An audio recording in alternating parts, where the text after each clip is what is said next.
இந்த உலகத்தை விட்டு பிரிந்து விட்ட அந்த நாள் ஹஸரத் உமர் ரலியல்லாஹு அன்ஹு மாதிரி டென்ஷனா குழப்பமா இருந்தது யாரும் இருந்திருக்க மாட்டாங்க. அப்படித்தானே?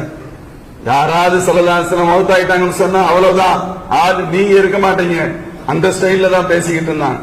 சையதுனா அபூபக்கர் சித்திக் ரலியல்லாஹு அன்ஹு வர்றாங்க, சூழல் ஒரு மாதிரியா இருக்கு, எல்லாத்தையும் பள்ளிக்கு வாங்கன்னு சொல்றாங்க.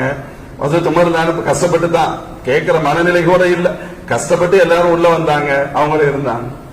சரி, அபூபக்கர் சித்திக் ரலியல்லாஹு அன்ஹு அல்லாஹ்வுடைய வசனத்தை ஓதுனாங்க. ஒமா முஹம்மதுன் இல்லா ரசூல் கத் கலத் மின் கப்லிஹி ரசூல் அஃப இம்மா தவ் குத்திலன் கலபத்தும் அலா ஆகாபிக்கும் என்ற வசனத்தை உஹதுல இறங்கிய வசனம் ஓதுனாங்க. அந்த வசனம் சொல்கின்ற கருத்து, அல்லாஹ்வின் திருத்தூதர் ஸல்லல்லாஹு அலைஹி வஸல்லம் அல்லாஹ்வுடைய ரசூல் தான். பல ரசூல்மார் இந்த உலகத்துல இருந்து வந்திருக்கிறாங்க, போயிட்டாங்க. ஸல்லல்லாஹு அலைஹி வஸல்லம் ஒருவேளை போயிட்டா நீங்க ஈமான் விட்டு வெளியே போயிடுவீங்களா? அப்படி போனா யாருக்கு நஷ்டம்? அப்படிங்கிற மாதிரி அல்லாஹ் இறக்கிய வசனம் அது. அது பல வருடங்கள் ஆச்சு அந்த வசனம் இறங்கி. ஹஸரத் சையதுனா அபூபக்கர் சித்திக் ரலியல்லாஹு அன்ஹு அப்பொழுது அந்த வசனத்தை ஓதி ஹுத்பா கொடுக்கிறார்கள். ஹஸரத் உமர் ரலியல்லாஹு அன்ஹுக்கு தெளிவை ஏற்படுத்தியது அந்த வசனம் தான். உமர் நாயகம் சொல்வாங்க, அவங்க வாயிலிருந்து வரும், நான் எப்பொழுது யதார்த்தத்தை விளங்கிக் கொண்டேனோ தக்கில்லு அதிர்ஜலாய், என் கால்கள் இடற ஆரம்பித்தது. அது வரைக்கும் போல்டா இருந்தேன், யாரு என்ன அப்படின்னு இருந்தேன். ஹகீகத் புரிஞ்சிருச்சு, என்னால ஜீரணிக்கிறது ரொம்ப கஷ்டம். உண்மையிலேயே ஸல்லல்லாஹு அலைஹி வஸல்லம் விட்டு பிரிஞ்சிட்டாங்க. வரஹ்மத்துல்லாஹி வபரகாத்துஹு. அல்ஹம்துலில்லாஹி ரப்பில் ஆலமீன் வல் ஆகிபத்து லில் முத்தகீன் வஸ்ஸலாத்து வஸ்ஸலாமு அலா அஷ்ரஃபில் முர்ஸலீன் சய்யிதுனா முஹம்மதின் ஸல்லல்லாஹு அலைஹி வஸல்லம் وعلى آله وصحبه أجمعين أما بعد. قال الله سبحانه وتعالى: أعوذ بالله من الشيطان الرجيم بسم الله الرحمن الرحيم من عمل صالحا من ذكر أو أنثى وهو مؤمن فلنحيينه حياة طيبة ولنجزينهم أجرهم بأحسن ما كانوا يعملون. صدق الله العظيم.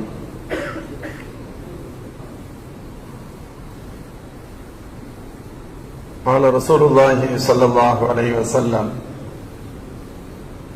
خيركم من تعلم القرآن وعلمه، أو كما قال سيدنا حبيبنا صلى الله عليه وسلم. سبحانك لا علم لنا إلا ما علمتنا إنك أنت العليم الحكيم. لا حول ولا قوة إلا بالله العلي العظيم.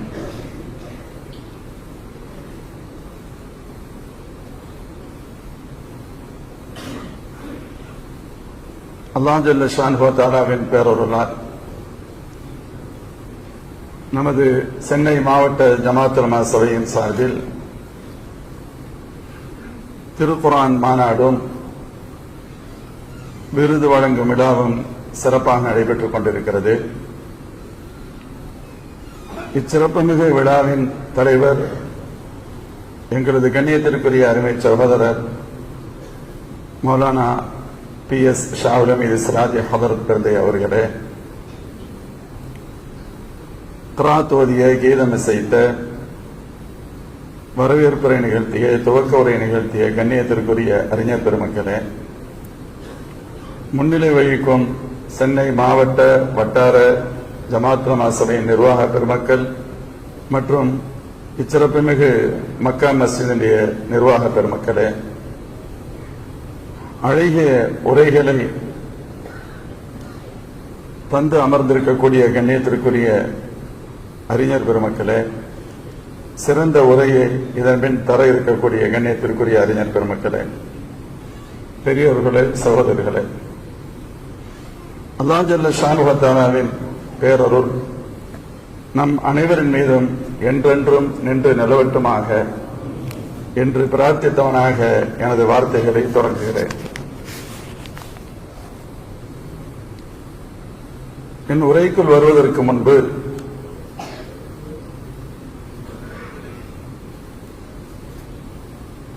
துஆவின் அடையாளமாக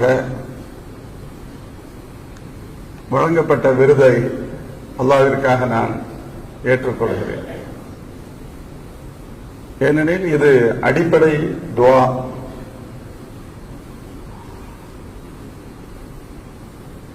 சில நிமிடங்கள் அதற்காக நான் எடுத்துக்கொண்டு விட்டு என் தலைப்பிற்கு இன்ஷா அல்லாஹ் வரலாம் நடக்கிறதுகிறேன். கண்ணியமிகு ஜமாத் மாவட்ட ஜமாத் சபையின் தலைவர் எங்களது அருமை சகோதரர் ஹஸ்ரத் அவங்க சொன்ன பொழுது கூட நான் இயல்பாகவே ஆரம்பத்தில் சொன்னது, ஹஸ்ரத் இல்ல வேற யாருக்காவது கொடுக்கணும், கொடுங்க அப்படின்னு தான் சொன்னோம். அல்லது நிறைய பேருக்கு கொடுக்கிறோம் அப்படின்னு சொன்னா பிரச்சனை இல்லை. அப்படி இது யதார்த்தம், பணிவன் சொல்ல முடியாத உண்மை, அதான் உண்மை. ஆனாலும் அவங்களுடைய அந்த நிர்வாக பெருமக்களுடைய மஷோரா அப்படின்னு சொன்னாங்க. அல்ஹம்துலில்லாஹ், அதை நாம் துஆவாக ஏற்றுக்கொள்கிறோம். இந்த மோமின்களுடைய துஆ என்பது விலை மதிப்பற்றது. இன்னைக்கு கிடைக்காத செல்வம் அப்படின்னு சொன்னா துஆ என்ற செல்வம் தான். குறிப்பாக இந்த இடம் அல்லாஹுடைய பெரிய கிருபையில இந்த ஜமாத் உலமாவுடைய தொடர்ந்து ரமலான்ல நமது மாவட்ட செயலாளர் தம்பி அப்துல் காதர் சிராஜ் ஹசரத் அவர்கள் சொன்னதை போன்று பொதுவாக விழாக்கள் நடத்துவோம் ஜமாத் உலமா சபை சார்பிலும். ரமலான்ல திருக்குரான் மாநாடு அப்படிங்கிற கான்செப்ட் மனசுல வந்து இதை உருவாக்கியது கண்ணியமிகு மௌலானா தர்வேஷ் ரஷாதி ஹசரத் அவங்க தான், அதுல சந்தேகம் இல்லை. அவங்க பள்ளியில மாஷா அல்லாஹ் பல மாநாடுகள் நடந்திருக்கு. இது ஒரு வற்றாத ஜீவநதி. எந்த தலைப்பு கொடுத்தாலும் இங்க இருந்தானே எடுக்கணும். அதனால திருக்குரான் மாநாடுன்னு சொல்லும் பொழுது தலைப்புகளுக்கோ அல்லது அதை பற்றி பேசும் பொருளுக்கோ எத்தகைய பஞ்சமும் இல்லை. இது வருடத்தில் ஒரு முறை அல்ல, மாதத்தில் ஒரு முறை, தினமும் நடத்தினாலும் இது அல்ல வந்துகிட்டே தான் இருக்கும். அப்படித்தானே அல்லாஹ்வே சொல்றான், வலவ் அன்னமா ஃபில் அர்தி மின் ஷஜரத்தின் அக்லாம் வல் பஹ்ரு யமுத்துஹு மின் பஅதி சபஅத் அபஹுர் மா நஃபிதத் கலிமாத்துல்லாஹ். உலகத்தில் உண்டான அவ்வளவு மரங்களையும் பேனாவாக ஆக்கி கடல் நீர் எல்லாத்தையும் மையாக ஆக்கினாலும் ஒரு கட்டத்தில் பேனாவின் முனைகள் மழுங்கிவிடும், கடல் நீர் தீர்ந்துவிடும். ஆனா குர்ஆனுடைய விளக்கம் இருக்கும். இமாம் நபூசி ரஹ்மத்துல்லாஹி அலைஹி சொல்வாங்க, லஹா மஆனின் கமௌஜில் பஹரி ஃபீ மதர். இந்த குர்ஆன் ஷரீஃபிற்கு கடல் அலைகளை போன்று விளக்கங்கள் உண்டு. அப்படின்னா என்ன அர்த்தம்? கடல் இருக்கின்ற வரை அலைகள் இருந்து கொண்டே இருக்கும். குர்ஆன் தொடர்ந்து காலமெல்லாம் இருக்கும், விளக்கங்களும் வந்து கொண்டே இருக்கும். அவர்களுடைய சிந்தனைக்கு, அவங்களுடைய நடைமுறைக்கு, அவங்களுடைய இறையச்சத்திற்கு தகுந்தவாறு விளக்கங்கள் கிடைக்கலாம். அல்ஹம்துலில்லாஹ், அத்தகைய ஒரு மிகச்சிறந்த மாநாடு ஜமாத்துமா நடத்துகிறது. அதற்கு நாம் உண்மையிலேயே உளப்பூர்வமாக வாழ்த்தை தெரிவித்துக் கொள்கிறோம். இரண்டாவது, குர்ஆன் ஷரீஃபுடைய இந்த விரிவுரை என்ற குர்ஆனுக்கு விளக்கம் சொல்வது அப்படிங்கிற இந்த நடைமுறை சென்னையில மற்ற இடங்கள்ல இருக்கிறதுக்கு முன்னால சென்னையில ஒரு நீண்ட நெடுங்காலம் இருக்கிறது, ஆனால் குறைவாக இருந்திருக்கிறது. அதனுடைய முன்னோடிகளாக நாம் பார்த்தால் அப்துல் வஹாப், அவங்க மௌலானா அப்துல் வஹாப் எம்ஏ பிடிஹெச்னு சொல்லுவாங்க. அவங்களுடைய உரைகளை நாம் கேட்டதில்லை, ரொம்ப ரேரா வேறொரு இடத்துல கேட்டிருக்கோம், தஃசீர்ல கேட்டதில்லை. மஸ்ஜித் மாமூர்ல தொடர்ந்து திருக்குரான் விரிவுரை நடத்துவாங்கன்னு சொல்லுவாங்க. அதற்கு அடுத்து அப்படின்னு வருகின்ற பொழுது இப்ப நம்ம பேசிக்கிட்டு இருக்க இந்த மஸ்ஜிதுல மௌலானா முகமது சுலைமான் பாக்கவி ஹதரத் அப்படின்னு சொல்லி ஏறக்குறைய ஒரு 40 ஆண்டுகளுக்கு முன்னர் ஹசரத் அவங்க இமாமா இருந்திருக்கிறாங்க. ஒரு மிகச்சிறந்த சீதேவி. அப்ப நாங்க ரப்பானியா மதரசாவில் ஓதிக்கிட்டு இருக்கோம், ஹிஃபுல் ஓதிக்கிட்டு இருக்கோம் 86 அந்த வாக்குல. அப்ப நாங்க கேள்விப்படுவோம், மாணவர்கள் ஹசரத் இங்க தஃசீர் செய்ற குர்ஆனுடைய விரிவுரை நடத்துறாங்க அப்படின்னு சொல்லி. அப்ப ஏதோ ஒரு டயத்துல லீவு நாள் ஏதோ பெர்மிஷன் வாங்கியோ ஏதோ ஒரு எப்பன்னு எனக்கு சரியா நினைவில் இல்லை. ஒரு நாள் ஹசரத் அவங்களுடைய தஃசீர்ல வந்து கலந்துகிட்டோம். இன்னல்லாஹ யஅமுரு பில் அத்லி வல் இஹ்சான் வ ஈதாஇ தில் குர்பா என்ற தஃசீர் அன்னைக்கு கச்சேரியில் நடைபெற்றது. அதற்கு அடுத்து பொதுவா 1986 நான் ரப்பானியாவில் ஓதிக்கிட்டு இருக்கும் பொழுது புரசைவாக்கத்துல நாங்க தங்கி இருக்கிறோம். மதரசா ரப்பானியா வேலை நடந்துகிட்டு இருக்கு. அதனால ஒரு 15 நாள் இங்க மஸ்ஜிதுல தங்கி இருக்கிறோம். அல்லாமா நிசாமுத்தீன் ஹதரத் ரஹிமஹுல்லாஹ் அவங்க தஃசீர் செய்வாங்க. ரொம்ப விரிவா டெப்தா போகும் ஹசரத் அவங்களுடைய தஃசீர். அது சில அங்கு தங்கி இருந்ததுனால சில வாரங்கள் ஹசரத் அவங்களுடைய தஃசீரை கேட்கக்கூடிய வாய்ப்பு இருந்தது. இது சின்ன வயசு, நான் சொல்ற அந்த 2 இன்சிடென்ட்டுமே என்னுடைய 20 வயசுக்கும் முன்னால உள்ள விஷயங்கள். ஆனா உள்ளத்துல ஒரு ஓரத்துல அது ஆழமா பதிஞ்சிருச்சு. அதற்கடுத்து அல்லாஹ்வுடைய நாட்டம், நம்ம ஏற்கனவே ஆலிம் கோர்ஸ் முடிச்சிருந்தோம். அதுக்கடுத்து ஹிஃபது முடிச்சுட்டு உஸ்தாதா வந்துட்டு இமாமாக இருக்கக்கூடிய வாய்ப்பு 25 வயசுல வருது. அப்போ நான் அந்த இடத்துல சென்னை மஸ்ஜிதுல ஐநாவரத்துல மஸ்ஜித் முபாரக் அப்படின்னு பில்கிங்டன் ரோடு, அங்கே ஒரு 2 வருஷம் இமாமத் செஞ்சிடும் தற்காலிகமா. அந்த டயத்திலையும் நாம யாரும் சொல்லி கேட்டுலாம் இல்ல தஃசீர் செய்ய ஆரம்பிச்சோம் 2 இயர்ஸ். அதற்கு அடுத்து இப்ப நான் இருக்கக்கூடிய பெரம்பூர் ஜும்மா மஸ்ஜிதுல, ரஹ்மானியா ஜும்மா மஸ்ஜிதுல 1993ல நவம்பர் 1ல ஜாயின் பண்றோம். வந்து கொஞ்ச நாள் அது கிட்டத்தட்ட ஜமாத்துல ஆஹ்ருடைய கடைசி பகுதி அந்த நேரத்துல. அதுக்கு அடுத்த 2 வருஷத்துல ரமலான் வந்துருச்சுன்னு வைங்க. நவம்பர் 1 93ல இமாமாக ஜாயின் பண்றேன். 94 ஜூலை 10ஆம் தேதி குர்ஆன் ஷரீஃபுடைய விரிவுரை ஆரம்பிக்கணும் அப்படிங்கிற நியத்துல தஃசீர் ஆரம்பிச்சேன். அந்த மௌலானா இப்ப புரசைவட்ட ஜமாத்துலமா சபையுடைய தலைவராக இருக்கக்கூடிய ஜமாலியா அரபிக்குடைய பேராசிரியர் அப்துல் ரஹ்மான் பாத்வே ஹதரத் பிறந்தகள், எங்களது பகுதியில் நீண்ட நெடுங்காலம் தஃசீர் செய்து கொண்டிருக்கக்கூடிய மௌலானா கே எம் முகமது யூசுப் ரஷாதி ஹசரத் அவங்க வர்றாங்க. சிம்பிளா ஒரு சின்ன ஃபங்க்ஷன் வச்சு அதை நடத்துறோம். அப்ப இருந்தே தொடர்ந்து வாரங்கள் ஒரு போர்டுல எழுது தஃசீர் நடக்கணும் எழுதும் பொழுது ஒவ்வொரு வாரம் 3வது வாரம் இதெல்லாம் பெருசா இது பண்ணணும் அப்படிங்கிற நியத்திலாம் செஞ்சது இல்லை. அது ஒரு தற்செயலாக அப்படியே போகுது. அல்லாஹ்வுடைய பெரிய கிருபை. தொடர்ந்து மக்கள் நிறைய பேர் வருவாங்கன்னு சொல்ல முடியாது, இயல்பு அப்படித்தானே இருக்கும். எவ்வளவு பேர் 1 மணி நேரம் தியாகம் பண்றதுங்கிறது கஷ்டம் தானே. ஆனாலும் அல்ஹம்துலில்லாஹ் ஒரு கணிசமான மக்கள் கலந்துக்குருவாங்க. நம்ம எந்த சூழ்நிலையிலையும் அதை தொடர்ந்து விடாம பார்த்துக்கிட்டோம். குறிப்பிட்ட சில நாட்கள் அது ஞாயிற்றுக்கிழமை சுபஹுக்கு பின்னால இருந்துச்சு. அதற்கு அடுத்து ஞாயிற்றுக்கிழமை மகரிப் பின்னால இஷாவுக்கு பின்னால வச்சிருந்தோம். அதற்கு அடுத்து மகரிப் பின்னால வச்சிருந்தோம். ஜமாத்துலமாவுடைய நிர்பந்தமான பொறுப்பை ஏற்றுக்கொண்டதற்கு பின்பு ஞாயிற்றுக்கிழமைகள்ல பல்வேறு பொது பணிகள் இருக்கும் அப்படிங்கறதுனால வெள்ளிக்கிழமையாக அந்த மக்கள்கிட்டயே அனுமதி வாங்கி மாத்திக்கிட்டோம். ஆனா மாஷா அல்லாஹ் அதற்கு அடுத்து பார்த்தா அவங்களுக்கும் வெள்ளிக்கிழமை தான் பெட்டர் நாளா இருந்திருக்கு. ஞாயிற்றுக்கிழமைன்னு சொன்னா ஃபங்க்ஷன் போக்குவரத்து இருக்கும், அதற்காக போக வேண்டிய நிர்பந்தங்கள், அதை தாண்டி வருவாங்க. இப்ப வெள்ளிக்கிழமை என்பது அப்படி ஒரு பிரச்சனை இல்லை. சில பேருக்கு சிரமம் இருந்தாலும் பல பேருக்கு அது பரவாயில்ல அப்படிங்கிற மாதிரியான ஒரு நிலை. அல்ஹம்துலில்லாஹ். ஆனா தொடர்ந்து ஞாயிற்றுக்கிழமை கிட்டத்தட்ட ஒரு 20-25 வருஷத்துக்கு மேல ஞாயிற்றுக்கிழமை தான் நம்ம தஃசீர் நடத்திருக்கோம். அந்த டயத்துல சொந்த பந்தங்களுடைய நிக்காஹுக்கு கூட போறது இல்லை. அதனால சில மன வருத்தங்கள் கூட வரும். பொதுவா எந்த வேலைக்கும் வெளியில வச்சுக்கிறதே இல்லை. அப்படிப்பட்ட சில தியாகங்கள் நம்ம பண்ணா தானே செய்ய முடியும், இல்லைன்னா எப்படி செய்யறது? வாய்ப்பு இல்லையே. இது அல்லாஹ் ஜல்ல ஷானுஹு வ தஆலாவுடைய, நான் அல்லாஹ்வுடைய பேருதவி அப்படிங்கறதுக்காக மட்டும் இதை சொல்றேன். இதை நான் சொல்வதற்கான காரணம் கூட இன்னைக்கு அல்ஹம்துலில்லாஹ் கண்ணியத்திற்குரிய எங்களது அருமை சகோதரர்களான உலமாக்கள் நிறைய இடங்கள் மாஷா அல்லாஹ் தஃசீர் நடத்துகிறார். 500 வாரங்களை கடந்து அல்லாஹ்வுடைய கிருபையினால் தஃசீர் நடத்துறாங்க. இளம் மௌலவிகள் ஆலிம்கள் தங்களுடைய மஸ்ஜிதுகள்ல தஃசீருடைய இந்த விரிவுரை பணி சிறப்பாக நடைபெற்று வருகிறது. அவர்கள் எல்லோரும் வாழ்த்துக்கும் துஆவிற்கும் உரியவர்கள். எல்லாரிடத்திலையும் அந்த சிந்தனை வரணும் அப்படிங்கிறதுக்காகத்தான் இது கூட இப்படி ஜமாத்துலமா இப்படி ஒரு சிந்தனையை தொடங்கி இருக்கு. எல்லாத்துக்கும் உலமாக்கள் ஒவ்வொரு மஸ்ஜிதுல போகும் பொழுது ஏதோ நம்ம குறிப்பிட்ட சில வேலைகளை செஞ்சோம், அதோட நம்ம வேலை முடிஞ்சிருச்சு அப்படின்னு நினைக்காம என்னவெல்லாம் செஞ்சா அந்த மக்களுக்கு, அங்குள்ள பொதுமக்களுக்கு, இளைஞர்களுக்கு பயனுள்ளதாக இருக்குமோ அத்தகைய சில வேலைகளை நாம நிர்பந்தமாக எடுத்து செய்யணும். இதெல்லாம் போய் இப்ப நிர்வாகத்துல நம்ம கேட்டு இதுக்கு தனியா இதுக்கு சேலரி கொடுக்கணும் அப்படின்னு சொன்னா அசத் மக்கள் ரொம்ப கஷ்டப்படுவாங்க, பயன் வேணாம்னு சொல்லிடுவாங்க.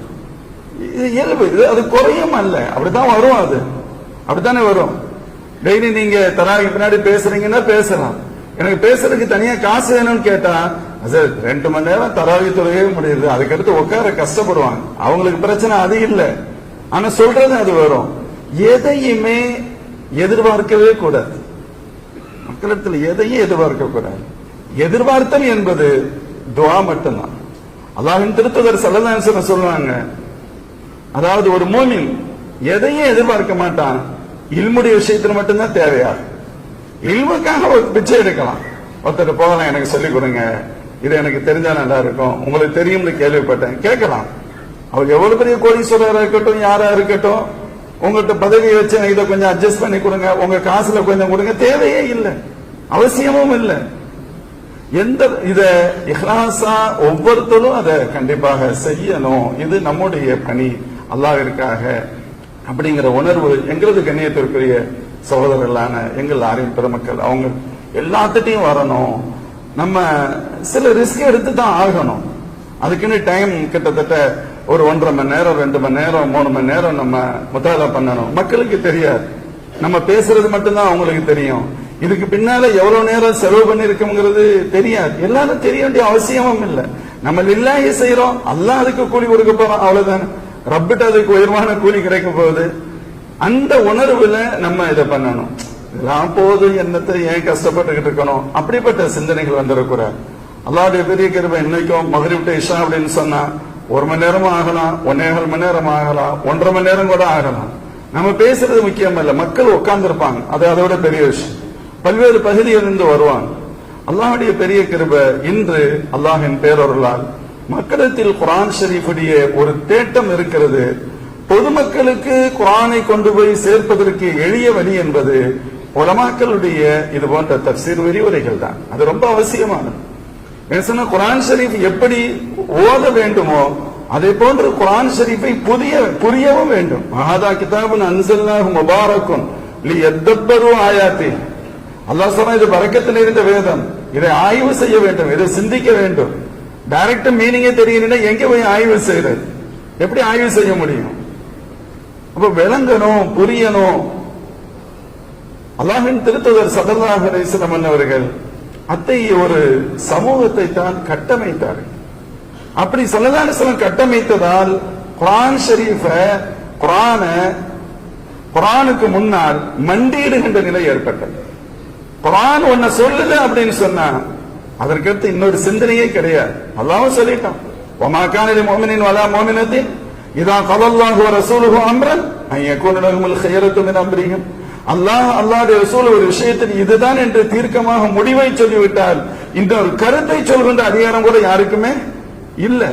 ஆனா தெரியணும் இல்ல அல்லாஹ்வுடைய முடிவு என்ன, அல்லாஹ்வுடைய ரசூலின் முடிவு என்ன.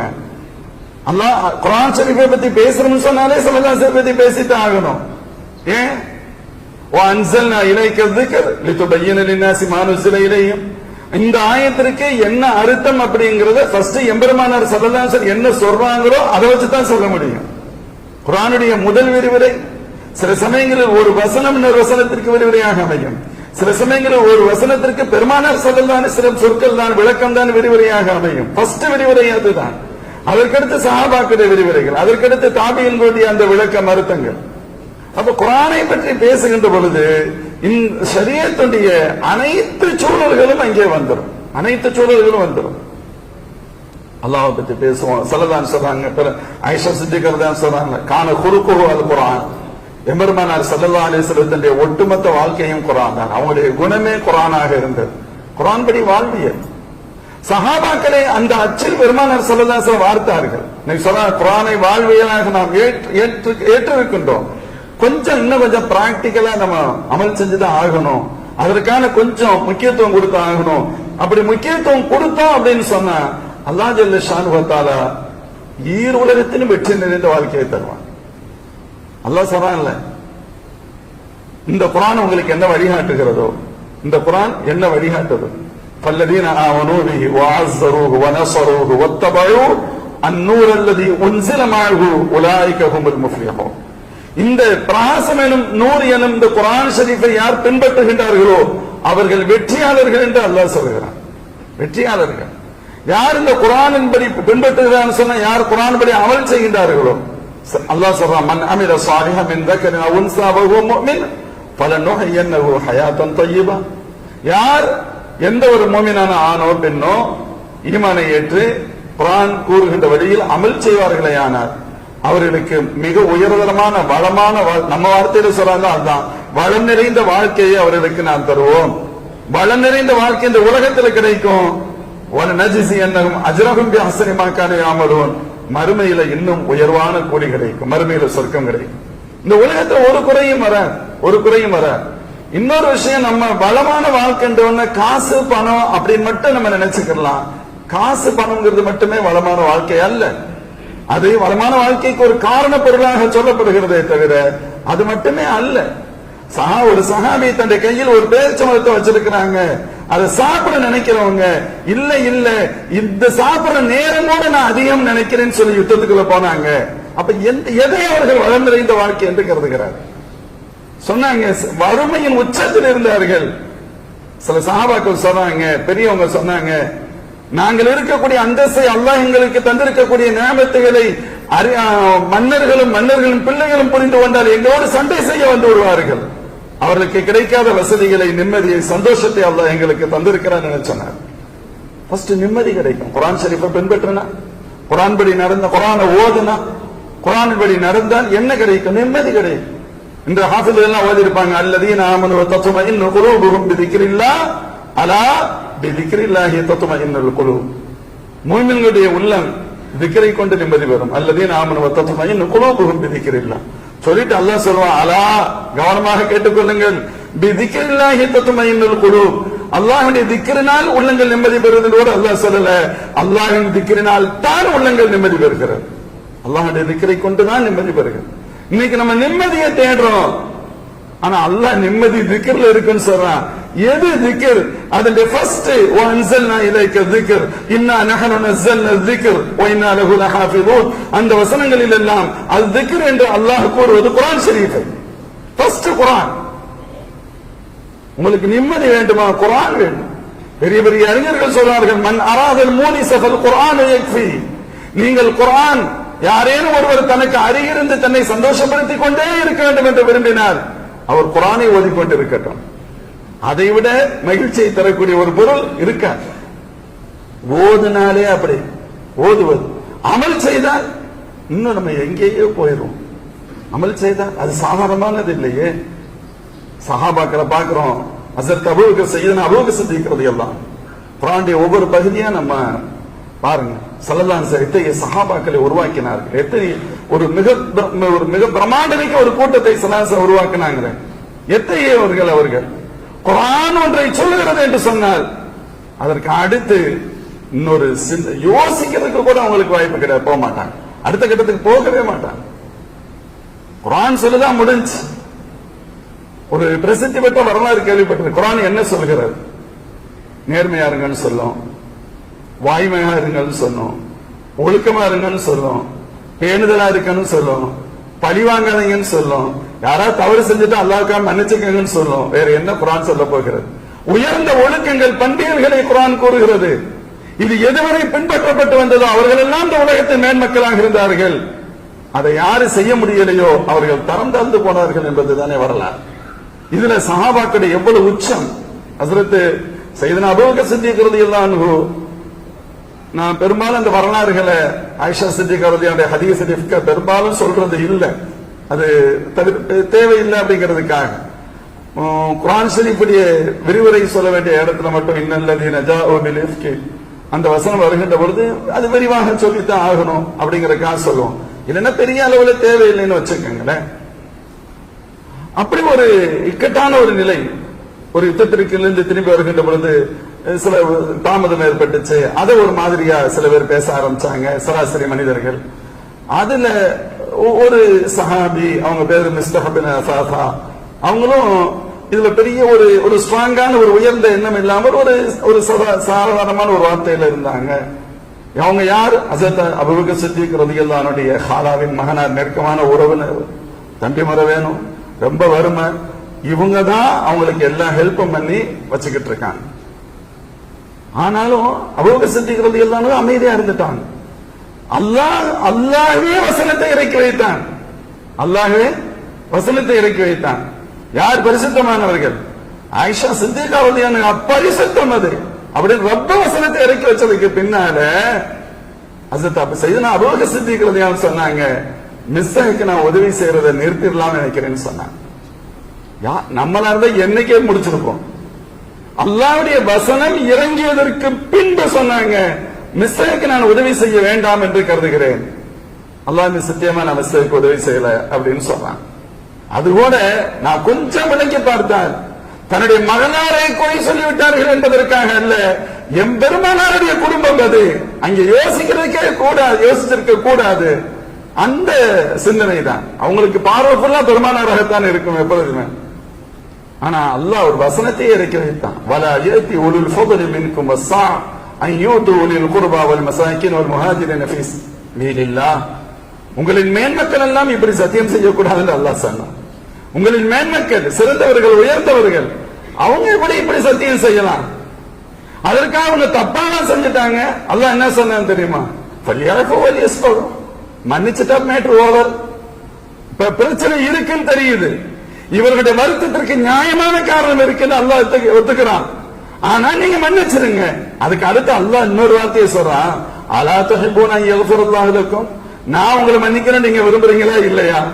சையதுனா அபூபக்கர் சித்திக் ரலியல்லாஹு அன்ஹு அடுத்த வினாடில சொல்றாங்க, நான் என் ரப்பின் மன்னிப்பை விரும்புகிறேன், என் ரப்பு என்னை மன்னிக்கணும் சொல்லிட்டு அல்லாஹ்வை சத்தியமா உதவி செய்ய மாட்டேன் என்று சொன்ன நாவில் என்று சொன்னார்கள், வல்லாஹி லா அன்ஸிஹா மின்ஹு அபதன். அல்லாஹ் மீது ஆணை கஸம், அவருக்கு செய்கின்ற உதவியை ஒருபோதும் நிறுத்த மாட்டேன் என்று சொன்னார்கள்.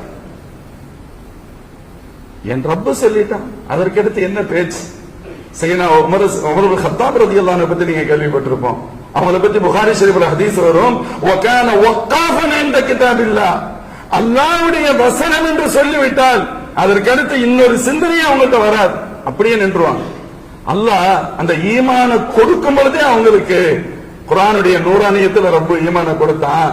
அதனுடைய விளைவு எவ்வளவு கோபத்தில் இருந்தாலும் சரி, எவ்வளவு பதட்டம் டென்ஷன்ல இருந்தாலும் சரி, குர்ஆன் ஷரீஃபுடைய வசனம் ஓதப்பட்டு விட்டால் அதற்கு அடுத்து ஒரு இம்மையும் அசைய மாட்டார்கள். நம்ம எல்லாம் ஒரு பழைய தகவல், எல்லாரும் கேள்விப்பட்ட ஒரு தகவல், மகருடைய விஷயத்துல ஆண்கள் கஷ்டப்படுறாங்க அப்படின்ட்டு ஒரு மேக்சிமம் இதுக்கு மேல போகாதீங்க அப்படின்னு சொல்லலாம் நினைச்சாங்க. அதுவும் கம்மியெல்லாம் ஒண்ணும் இல்ல. நம்முடைய கணக்கு பிரகாரம் சொன்னா 1.5 கிலோ வெள்ளி, அது 1.5 கிலோ வெள்ளியை விட கூட கேட்காதீங்கிற மாதிரி சொல்லலாம்னு ஒரு சட்ட முன்வடிவு ஒரு பெண் சொன்னார்கள் அல்லவா, அதை எப்படி நீங்க எப்படி கொண்டு வர முடியும்? எங்களுக்கு அல்லாஹ் எவ்வளவு வேண்டுமானாலும் கொடுக்கலாம் என்று சொல்லி இருக்க,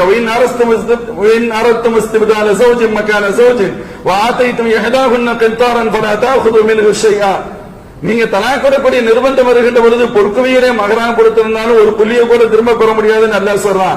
ரப்பு சொல்றது வேற ஒரு கோணத்துல, நீ தலாக் கொடுக்கிற சூழல்ல மகரன் பெற முடியாது. நீ எவ்வளவு கொடுத்திருந்தாலும், எவ்வளவு கொடுத்தாலும் அதுக்கு ரப்ப பயன்படுத்திய வார்த்தை பொறுக்குவையரே கொடுத்தாலும், அந்த அம்மையார்ட்ட தீனுடைய விளக்கம் எவ்வளவு இருந்துச்சு. அல்லாஹ் எவ்வளவு பொறுக்குவையரே கொடுத்தாலும் சொல்லும் பொழுது நீங்க எப்படி வரையறைய இருக்கிறீங்க? அடுத்த வினாடியில நான் எதுக்கு சொன்னேன் தெரியுமா? ஏன் சப்ஜெக்டுக்கே போகல, உடனடியாக முடித்துக் கொள்கிறார், உடனடியாக முடிச்சுக்கிறான். ஸல்லல்லாஹு அலைஹி வஸல்லம் உலகத்தை விட்டு பிரிந்து விட்ட அந்த நாள் ஹஜ்ரத் உமர் ரலியல்லாஹு அன்ஹு மாதிரி டென்ஷனா குழப்பமா இருந்தது யாரும் இருந்திருக்க மாட்டாங்க. அப்படித்தானே? யாராவது ஸல்லல்லாஹு அலைஹி வஸல்லம் மௌத் ஆயிட்டாங்கன்னு சொன்னா அவ்வளவுதான், நீங்க இருக்க மாட்டீங்க, அந்த ஸ்டைல்ல தான் பேசிக்கிட்டு இருந்தாங்க. சையதுனா அபூபக்கர் சித்திக் ரலியல்லாஹு அன்ஹு வர்றாங்க, சூழல் ஒரு மாதிரியா இருக்கு, எல்லாத்தையும் பள்ளிக்கு வாங்கன்னு சொல்றாங்க. ஹஜ்ரத் உமர் கஷ்டப்பட்டு தான், கேட்கிற மனநிலை கூட இல்ல, கஷ்டப்பட்டு எல்லாரும் உள்ள வந்தாங்க, அவங்களும் இருந்தாங்க. சரி, அபூபக்கர் சித்திக் ரலியல்லாஹு அன்ஹு அல்லாஹ்வுடைய வசனத்தை ஓதுனாங்க, வமா முஹம்மதுன் இல்லா ரசூல் கத் கலத் மின் கப்லிஹி ரசூல் அஃப இம்மா தவுகுத்தின் கலபத்தும் அலா அகாபிக்கும் என்ற வசனத்தை உஹதுல இறங்கிய வசனம் ஓதுனாங்க. அந்த வசனம் சொல்கின்ற கருத்து, அல்லாஹ்வின் திருத்தூதர் ஸல்லல்லாஹு அலைஹி வஸல்லம் அல்லாஹ்வுடைய ரசூல் தான். பல ரசூல்மார் இந்த உலகத்துல இருந்து வந்திருக்கிறாங்க, போயிட்டாங்க. ஸல்லல்லாஹு அலைஹி வஸல்லம் ஒருவேளை போயிட்டா நீங்க ஈமான விட்டு வெளியே போயிடுவீங்களா? அப்படி போனா யாருக்கு நஷ்டம்? அப்படிங்கிற மாதிரி அல்லாஹ் இறக்கிய வசனம் அது. அது பல வருடங்களாச்சு அந்த வசனம் இறங்கி. ஹஜ்ரத் சையதுனா அபூபக்கர் சித்திக் ரலியல்லாஹு அன்ஹு அப்பொழுது அந்த வசனத்தை ஓதி ஹுத்பா கொடுக்கிறார்கள். ஹஜ்ரத் உமர் ரலியல்லாஹு அன்ஹுக்கு தெளிவை ஏற்படுத்தியது அந்த வசனம் தான். உமர் நாயகம் சொல்லுவாங்க, அவங்க வாயிலிருந்து வரும், நான் எப்பொழுது யதார்த்தத்தை விளங்கிக் கொண்டேனோ தக்கில்லு அதிர்ஜலாய், என் கால்கள் இடற ஆரம்பித்தது. அது வரைக்கும் போல்டா இருந்தேன், யாரு என்ன அப்படின்னு இருந்தேன். ஹக்கீகத் புரிஞ்சிருச்சு, என்னால ஜீரணிக்கிறதுல ரொம்ப கஷ்டம். உண்மையிலேயே ஸல்லல்லாஹு அலைஹி வஸல்லம் விட்டு பிரிஞ்சுட்டாங்க. அப்போ அவ்வளவு டென்ஷன், அவ்வளவு பதட்டம், அவ்வளவு கோபத்தில் இருந்தாலும் அல்லாஹ்வுடைய வசனம் சொல்லப்பட்டவுடன் அடுத்த வினாடியில் இது பண்ண. அதே போன்று யாருக்கு குர்ஆனுடைய ஞானம் இருந்ததோ அவர்களை அதிகம் மதிக்கவும் செய்தார்.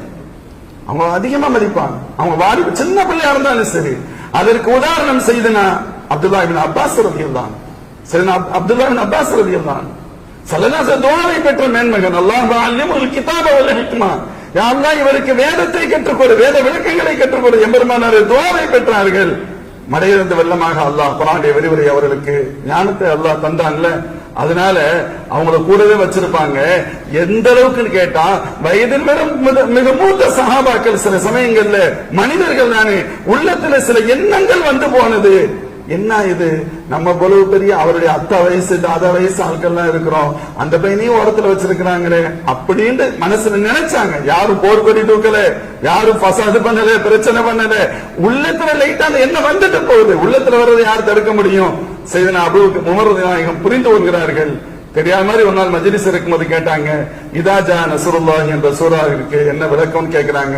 ஒவ்வொருத்தரும் ஒரு விளக்கத்தை சொன்னாங்க. அப்துல்லா பின் அப்பாஸ் இருக்காங்க, சின்ன பிள்ளை ஓரத்துல அமைதியா உட்கார்ந்து இருக்காங்க. தம்பி உங்களுக்கு இதுல ஏதாவது கருத்து இருக்கான்னு கேட்டாங்க. கேட்டதுக்கு பின்னாடி சொன்னாங்க, ஆமா எனக்கு ஒரு கருத்து இருக்கு. எல்லாரும் அதனுடைய வெளிப்படையான அர்த்தத்தை, ஒரு காலம் வரும், இன்னைக்கு கஷ்டப்படுறோம், அல்லாஹ்வுடைய பேருதவி கிடைக்கும், வெற்றி கிடைக்கும், மக்கள் கூட்டம் கூட்டமா வருவாங்க அப்படின்னு அதே அதற்கு நிகரான கருத்துல இருக்கிறாங்க.